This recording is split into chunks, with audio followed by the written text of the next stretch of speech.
A gente continua por aqui para estudar a Bíblia. Hoje vamos de Marcos capítulo 13 e 14. Eu quero ler um texto bem interessante contigo, no capítulo 14, versículo 36 e depois o versículo 38. Nesses dois textos eu quero contar duas partes, dois lados da história que nós temos aqui. Primeiro eu preciso dizer que Jesus foi com os discípulos até um lugar chamado Getsemane. Tinha com ele alguns discípulos que eram bem próximos. E ao ter esses discípulos, Pedro, Tiago e João, ele então convidou os discípulos para que pudessem orar. Foi um pouco adiante para ter um momento a sós com Deus.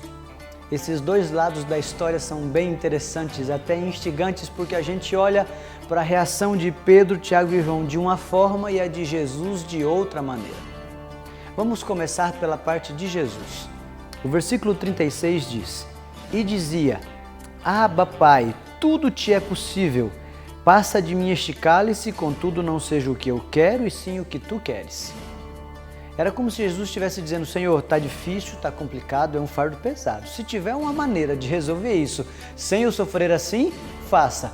Mas se não tiver e esse for o único caminho, eu vou fazer a tua vontade. Outra parte interessante é que é uma palavra diferente para a gente da língua portuguesa, a palavra Abba. Quando nós olhamos Abba, Pai, Abba é uma forma, eu vou usar um termo assim, talvez até carinhoso, de dizer uma forma mais íntima de conversar com o pai. Como é que você chama o seu pai? Papai, paizinho, painho? A gente pode afirmar mais ou menos isso, seria um papai, uma forma um pouquinho mais íntima de conversar com. Então Jesus estava conversando com Deus e chamou Abba, Pai, uma forma bem próxima de se relacionar. É uma maneira apenas para aqueles que têm intimidade. E era assim que Jesus chamava Deus naquele momento, Papai, Abba, Pai.